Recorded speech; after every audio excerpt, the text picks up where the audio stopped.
Last lesson we looked at exponential functions and their inverse. Now we are going to look at logarithms, which is just another word for the inverse of exponential functions, and then we're also going to do some transformations on it. So remember that so if you go back to the exponential function, we saw that the inverse of it is a graph that's reflected in the line y equals x. Inverse can also be identified by just switching x and y values.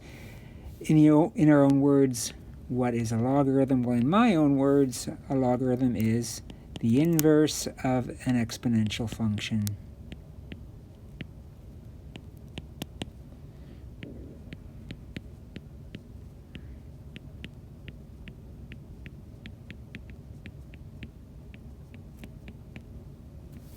The logarithmic function is defined as y equals log base b of x, or y equals the logarithm of x to the base b. And just like an exponential function, b has to be greater than 0, the base has to be greater than 0, and it can't equal 1. So let's switch. Let's show how this works a bit. So we got our basic exponential function of y equals 2. So we got y, we got x, and we've got our base, which is 2. If I want the inverse of that, then I switch x and y. I've got x equals 2 to the y, and again I got my two variables, but my base is 2. And logarithmic function has y equals log base 2 of x. So again, this is a base. So there's still a base, and no matter what form we put it in. And actually, these two mean the exact same thing. We saw before that x equals 2 to the y. Well, let's just look at it again, actually. X equals 2 to the y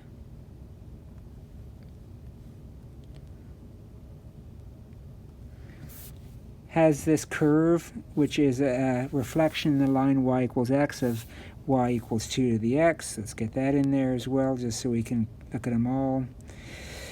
So if I look at that as a reflection in the line y equals x, then they're the inverse of each other. If I want to do logarithmic function, then I can go y equals, and I click the functions button over on the right and find out where log is. There it is. There's one that says log little a, log base a, so I'll do that. Then I can add my own base of 2 in there, and I can stick x in here. And as you can see, this green one is, as I toggle the green line, green curve, green graph, on and off, it's red on top of the red one. So the red graph and the blue and the green graph are exactly the same. So there's just two ways of writing the exact same thing. Let's try that for a couple other ones then. So if we got a basic exponential function of y equals 4 to the x, then skipping right to logarithmic form, the inverse would be y equals log base 4 of x, because they have to have the same base, whatever form it's in. And y equals 10 to the x would be y equals log, the inverse of it would be log base 10 of x, or we would just write it as log x. This is one of those cases where if we leave out something, if we leave out a base, it's assumed to be 10. So that's what it's saying in this box. Logarithms to the base 10 are called common logarithms. When we write a common logarithm, we don't need to write a base. So basic points for logarithmic functions. Let's make a table of values and sketch a graph of the basic function, log function y equals log base 2x. Well, if you're anything like me, your calculator doesn't let you put your own base in. I do have a log button on my calculator, and I'm sure you do too. If you look around, you'll probably see a button that says log on it, or at least as a second function. But some of them do let you put your own base in, but if it doesn't have an option to do that, if it just says log, then that's a common log, a base 10 log. So that's kind of problematic. The way we can get around it, there is a workaround, and if I want to write, say, well, let's do an example here. If I can make this big enough, if I want to do log base 2 of 0, so in other words, to put 0 into this equation, I could rewrite it as common log, just using my log button of 0 divided by log 2. And so that will actually give me the answer I want. When I do log 0, actually let's do it on this calculator here. I think I have a log button. Let's double check. Log. Yeah, there it is. You can see I've got one that says log base 10. Oh, and I actually got a log base 2. Let's pretend I didn't have that, though. So this one here that I'm just, you can probably see turning on and off, that's log base 10. That's what everyone has. And I'm going to pretend I don't have the log base 2. So if I go log 0,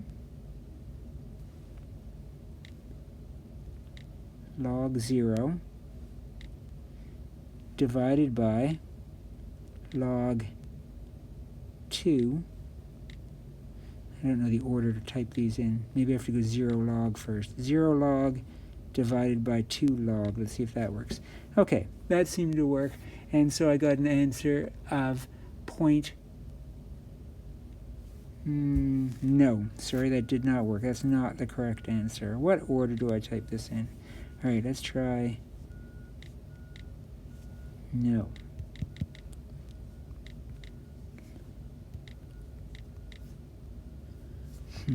All right, I don't like this one. What it should be telling me is that you get an error for doing log of 0. And for some reason, this calculator is not telling me that. So, goodbye. All right, so try it on your calculator. Try doing log 0. Or if you've got the log base 2 option, then go ahead. But if you don't, if you just have the common log option, try log 0 divided by log 2. And what you'll probably get, what you should get, is an error. That's because it doesn't exist. You can't take the log of 0. Because remember, this is the reverse. This is the inverse of an exponential function. So my output y here is the number that I would put on a base of 2 to get 0 as my output. And it's impossible to get 0 as my output when I put any exponent on 2. So there is no answer for that one. But let's try the next one. My main point here was to give you examples, and I sort of got sidetracked. All right, so I want to do the log base 2 of 1. And again, the workaround that we can use for now is we can do log of 1, log of the big number divided by log of the base. And that will work if you don't have a log base 2 button on your calculator. So I just do common log of 1 divided by common log of 2. And when I do that,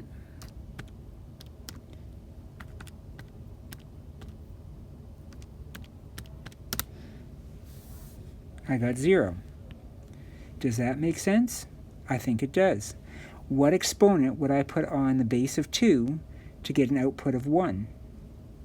Well, 0 on any base gives me 1. And then the next one, I do log base 2 divided by log 2 divided by log 2. That equals 1. And if I just go through and fill these out, you're going to see that then I get 1, I get 1.58, and I get 2. So try that on your own just to see if that works. But again, can we check it? Let's just look at these two here. This 2, this 4. What does that mean? Remember, this is log y equals log base 2 of x is the inverse of y equals 2 to the x. So what exponent do I have to put on 2 to get 4? Well, I have to put 2 on 2 to get 4. So this does make sense as far as why we're getting the output that we're getting here.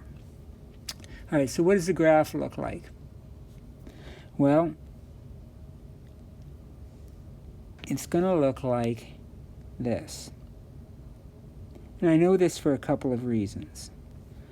One reason I know this is because, again, it's the inverse of y equals 2 to the x, which looks like this. So if I just reflect everything in the line, y equals x, then I get the red graph, the one that I want. It should be a y equals. But also if I were to put all these points on here, for example, when x equals 0, then it does not exist means that there's a vertical asymptote. I'm looking at the table of values here. So that DNE means there should be a vertical asymptote here. When x equals 1, I get 0. So there's the point 1, 0. And then when I had the 2, 2, 1 would be a point. And so as I go along, I would get all the points that I just had in the table of values. So they all match up. So key points. So the key points, let's say 1, 0, 2, 1, 4, 2. Let's skip over the decimal 1. 4, 2. Another key point that I can predict would be 8, 3. Oops. And 16, 4. And if you're wondering how I'm predicting them, again, I'm going back to this equation here and thinking, all right, well, what happens if I put 3 in as my exponent x? Then I'd get an output of 8. And if I just swap the x and the y, then I'd get 8, 3. If I put 4 in as my exponent, I'd get 16 for my y. And then I swap them, 16, 4. Likewise, some basic points for common log. Now we've got one that's got assumed to have a base of 10. And so what is that going to look like? Again, it's the inverse of y equals 10 to the x, right? So if I do the inverse of that, it's going to be, again, like this. It's going to be one of these really sharp corner ones.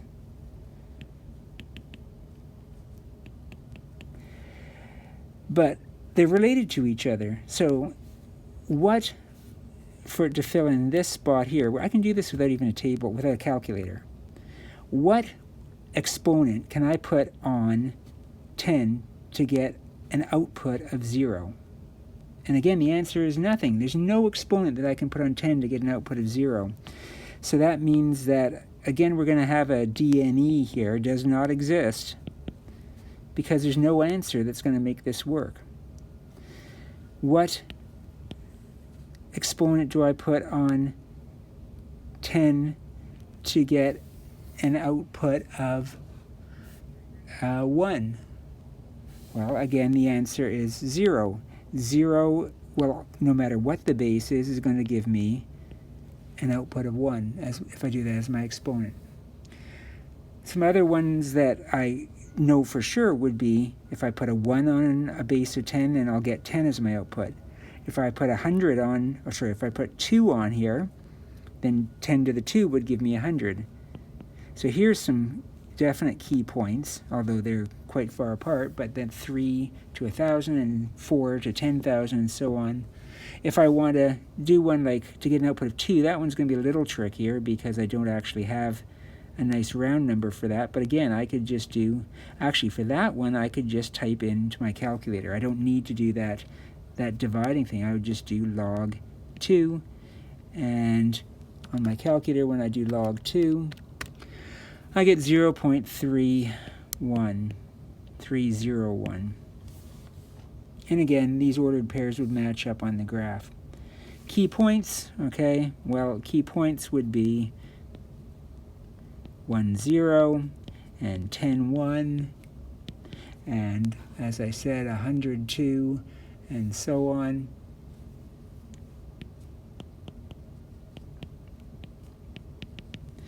And again, there's an asymptote, a vertical asymptote at x equals 0. Did I fill in the vertical asymptote here? No. X equals 0. So they both got vertical asymptotes at x equals 0. So that's our basic log graph, inverse of the exponential graph. Now if I want to transform them, then again, this one's a common log. So you notice that these here don't have any base written down.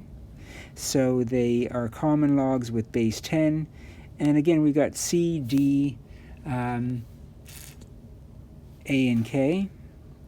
So this one, just like they've always been, this is our vertical, C is our vertical shift. This is our horizontal shift. This is our vertical stretch. This is our horizontal stretch.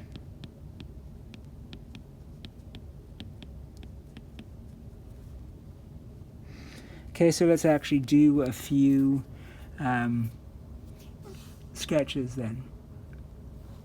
So, the other thing we have to remember is our transformation formula. xy maps onto x over k plus d, ay plus c. In this particular graph, we have a d value of +2 and a c value of -5. Okay, so there's those. And I can make up my table of values again. So we've got our parent function, parent function, and it's going to be the points 1, 0, and 10, 1. And I could go on, 102 and 1003 and so on, but really for this one it's not got, I'm never going to get them on my grid, right?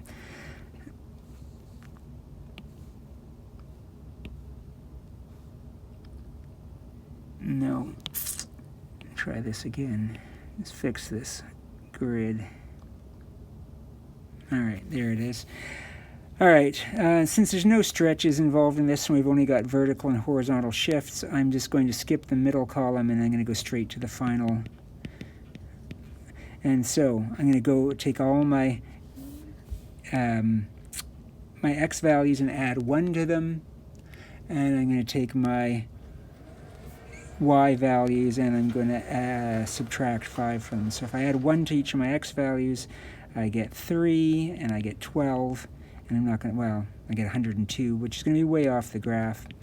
And if I subtract 5 from my y values, then I'm going to end up with -5 and -4 and -3. And then when I plot them, I get something that I can connect up to get my new graph. So 12, -4 is going to be off the edge here, but it would be over here approximately.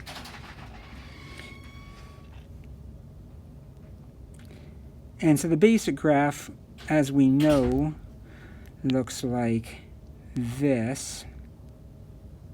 And so this one is going to be the same shape. It hasn't been reflected or anything. It's just been shifted down and to the right a little bit. So, again, the shape doesn't change, just where it is. For this one, we've got an A value of 5. We've got a C value of 3.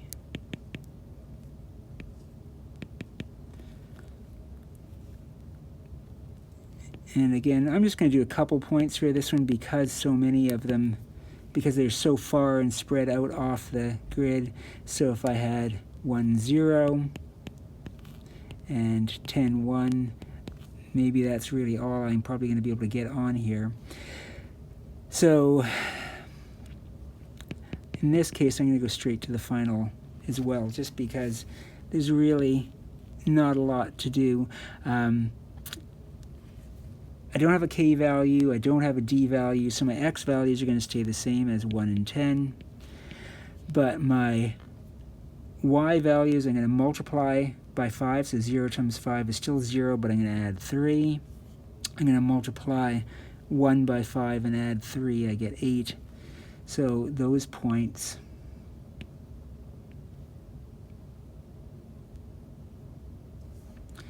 again, the points on the original graph, which would have been somewhere along here, are now going to have points 1, 3 would be up about here, and 10, 8 would be up about here. Everything's just a little bit stretched out more, right?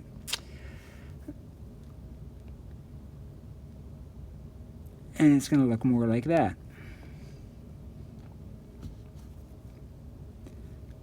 So that's the blue one.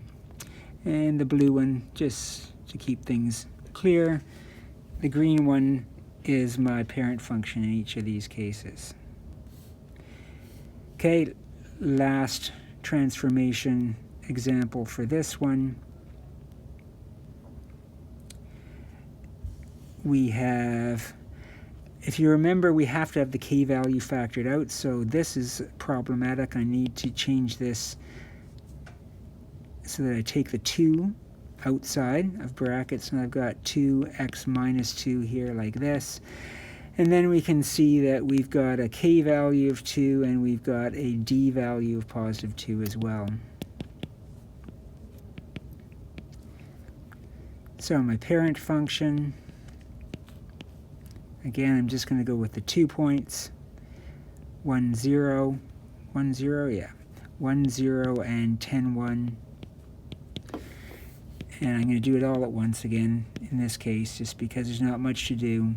And so I'm going to divide all my x values by k, so 1 divided by 2 is a half. Then I'm going to add 2 to it, so I get 2.5. 10 divided by 2 is 5. Add 2, I get 7. And nothing changes for the y values. So here's my parent function, sketch again. And as far as my transformation goes, I've now got a point at 2.50, so farther over, say here, approximately that might be that point, and 7, 1 that should have been. 7, 1 is going to be over about here, so it's been horizontally compressed, but it's also been shifted to the right. And this is the best I can do for as far as my sketch goes, but it's this blue one. Write the equation of a common logarithm with a vertical stretch of 2. So in other words, a c value is of 2. Reflection over the y-axis, which means the k value is negative. And there's nothing else, there's no horizontal stretch, so it's just negative 1. And 3 units to the right means that the d value is positive 3.